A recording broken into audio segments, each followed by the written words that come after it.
আমি অন্তপুরের মেয়ে, চিনবে না আমাকে? তোমার শেষ গল্পের বইটি পড়েছি শরৎবাবু, বাসি ফুলের মালা।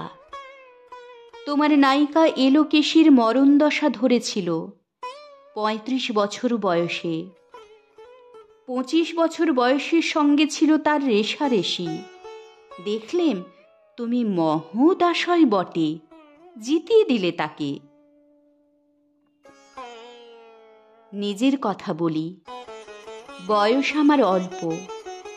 একজনের মন ছুঁয়েছিল আমার এই কাঁচা বয়সের মায়া, তাই জেনে পুলক লাগতো আমার দেহে। ভুলে গিয়েছিলেম অত্যন্ত সাধারণ মেয়ে আমি। আমার মতো এমন আছে হাজার হাজার মেয়ে, অল্প বয়সের মন্ত্র তাদের যৌবনে। তোমাকে দোহাই দিই, একটি সাধারণ মেয়ের গল্প লেখো তুমি। বড় দুঃখ তারও স্বভাবের গভীরে অসাধারণ যদি কিছু তলিয়ে থাকে কোথাও, কেমন করে প্রমাণ করবে সে? এমন কজন মেলে যারা তা ধরতে পারে? কাঁচা বয়সের জাদু লাগে ওদের চোখে। মন যায় না সত্যের খোঁজে, আমরা বিকিয়ে যাই মরীচিকার দামে। কথাটা কেন উঠল তা বলি। মনে করো, তার নাম নরেশ। সে বলেছিল কেউ তার চোখে পড়েনি আমার মতো। এত বড় কথাটা বিশ্বাস করব যে সাহস হয় না, না করব যে এমন জোর কই। একদিন সে গেল বিলেতে। চিঠিপত্র পাই কখনো বা। মনে মনে ভাবি, রাম রাম, এত মেয়েও আছে সে দেশে, এত তাদের ঠেলাঠেলি ভিড়, আর তারা কি সবাই অসামান্য? এত বুদ্ধি, এত উজ্জ্বলতা, আর তারা সবাই কি আবিষ্কার করেছে এক নরেশ সেনকে, স্বদেশে যার পরিচয় চাপা ছিল 10-এর মধ্যে। গেল মেলের চিঠিতে লিখেছে লিজির সঙ্গে গিয়েছিল সমুদ্রে নাইতে। তারপরে বালির পরে বসল পাশাপাশি। সামনে দুলছে নীল সমুদ্রের ঢেউ, আকাশে ছড়ানো নির্মল সূর্যালোক। লিজি তাকে খুব আস্তে আস্তে বললে, এই সেদিন তুমি এসেছ, 2 দিন পরে যাবে চলে। ঝিনুকের 2টি খোলা, মাঝখানটুকু ভরা থাক একটি নিরেট অশ্রুবিন্দু দিয়ে, দুর্লভ, মূল্যহীন। কথা বলবার কি অসামান্য ভঙ্গি। সেই সঙ্গে নরেশ লিখেছে, কথাগুলি যদি বানানো হয় দোষ কি, কিন্তু চমৎকার। হিরে বসানো সোনার ফুল কি সত্য, তবুও কি সত্য নয়? বুঝতেই পারছো। একটা তুলনার সংকেত ওর চিঠিতে অদৃশ্য কাঁটার মতো আমার বুকের কাছে বিধিয়ে দিয়ে জানাই, আমি অত্যন্ত সাধারণ মেয়ে।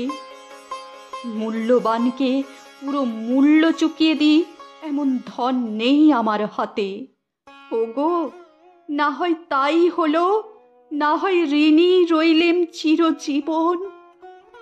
পায়ে পড়ি তোমার, একটা গল্প লেখো তুমি শরৎবাবু, নিতান্ত সাধারণ মেয়ের গল্প।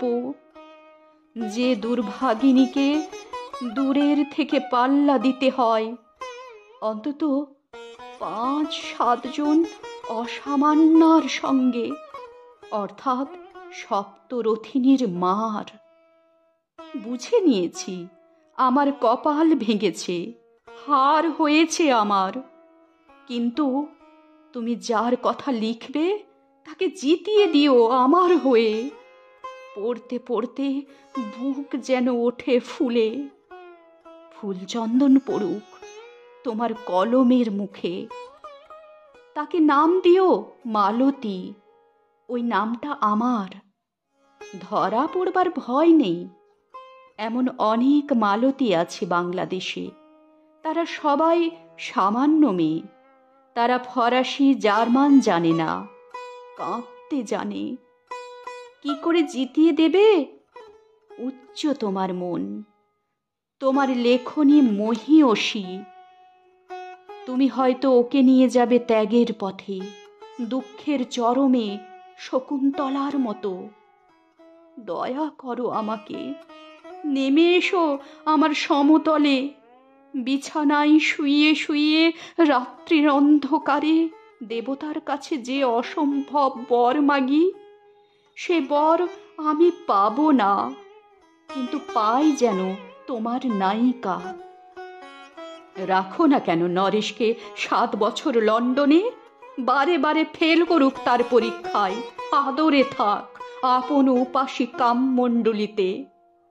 ইতিমধ্যে মালতী পাশ করুক এমএ কলকাতা বিশ্ববিদ্যালয়ে, গণিতে হোক প্রথম তোমার কলমের এক আঁচড়ে।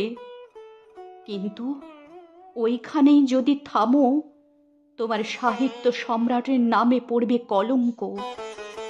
আমার দশা যাই হোক, খাটো করো না তোমার কল্পনাকে।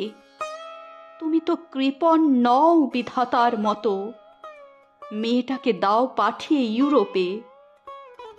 সেখানে যারা জ্ঞানী, যারা বিদ্বান, যারা বীর, যারা কবি, যারা শিল্পী, যারা রাজা, দল বেঁধে আসুক ওর চারদিকে। জ্যোতির্বিদ্যের মতো আবিষ্কার করুক ওকে, শুধু বিদুষী বলে নয়, নারী বলে। ওর মধ্যে যে বিশ্ববিজয়ী জাদু আছে, ধরা পড়ুক তার রহস্য। মূঢ়ের দেশে নয়, যে দেশে আছে সমজদার, আছে দরদি, আছে ইংরেজ, জার্মান, ফরাসি। মালতীর সম্মানের জন্যে সভা ডাকা হোক না, বড় বড় নামজাদার সভা। মনে করা যাক সেখানে বর্ষণ হচ্ছে মুষলধারে চাটু চাটু বাক্য। মাঝখান দিয়ে সে চলেছে অবহেলায়, ঢেউয়ের ওপর দিয়ে যেন পালের নৌকা। ওর চোখ দেখে ওরা করছে কানাকানি। সবাই বলছে ভারতবর্ষের সজল মেঘ আর উজ্জ্বল রৌদ্র। নরেশ এসে দাঁড়াক সেই কোণে, আর তার সেই অসামান্য মেয়ের দল। আর তারপরে আমার নোটে শাকটি মুড়লো, স্বপ্ন আমার ফুরলো। হায় রে সামান্য মেয়ে, হায় রে বিধাতার শক্তির অপব্যয়।